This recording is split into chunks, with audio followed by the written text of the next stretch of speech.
Let's get more now on the Prime Minister's pledge that if re-elected, Labour will dump the activity test, which requires parents to be working or studying to access subsidised childcare. They've also promised to set up $1 billion funds to build new early education centres. Jay Weatherall is the former Premier of South Australia and is now the head of the Minderoo Foundation's Thrive by 5 campaign. And he joins us now. Jay Weatherall, welcome. Do you like this promise? Love it. Yeah, it deals with two critical issues. So the starting point is that early education and care is no longer just a nice to have, it's an essential service. So there's a bunch of kids that miss out at the moment, and the activity test has this design that really means that First Nations families, single mums, people that low socioeconomic families, people that have more of a chaotic relationship with the world of work, their kids miss out on access to childcare, yet all the evidence suggests that they would actually benefit most. So it's an incredibly important equity measure. Then the other side is a really important access issue. So the $1 billion building fund really means that kids in the bush who miss out at the moment because there just is no childcare will get access to it. So this is really about the building blocks of a universal early learning system, which we're thrilled to see. I've been campaigning about this for the last 4 years, and it's wonderful to see it beginning to take shape. We have to point out that you were a Labour Premier, of course, so you would no doubt be in support of the Labour government's policy. But what about the argument that the opposition is putting forward then, Jay, that by getting rid of the activity test, you're taking valuable places from working parents? Well, that's not the equation. The equation is that in many of these suburbs where children are excluded, there are places. So we get that from Good Start, the largest provider in the nation, tells us that there is spare capacity to take up these places.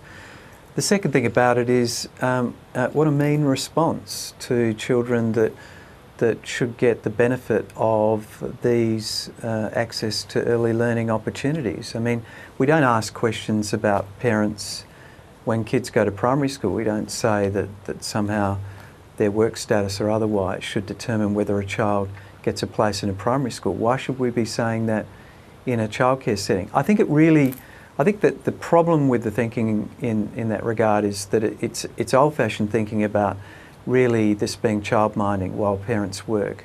The truth is, it's actually about early learning. It's about the way in which a child's brain develops, and I think we've learned a lot about the way in which children develop in the last 30 years.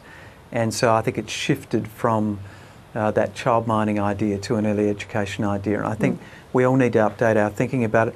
We hope that the opposition will respond favourably to this, and because many of their constituents, especially in the bush, will be the ones that are missing out on childcare. So we hear regularly that the constituents in the coalition seats are saying that these childcare deserts really serious problems. They're constraining opportunities for kids, for parents, and for the economic growth of small towns.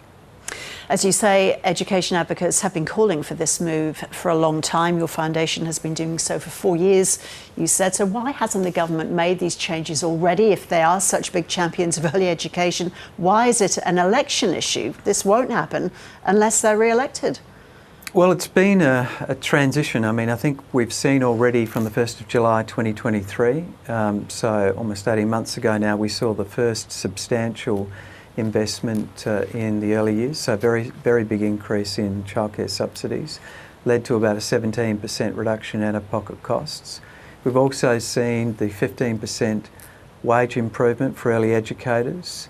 So these are, in a sense, the building blocks for building out a universal system. And of course, so the activity test is critical, the building fund's critical. The last, if you like, plank, if you like, in the creation of this system is to create a fixed fee model. We're saying $10 a day. That's a big reform, and it's nice to see that there's money in this announcement to actually work on the reasonable price, which providers will have to the cost, in a sense, of delivering childcare, so that the government can enter into serious relationships with those providers. How much is the childcare subsidy right now, Jay? How much help do parents get? Well, it's on a sliding scale according to wage, but the out-of-pocket expense, so the average Gross cost is about $150 per day.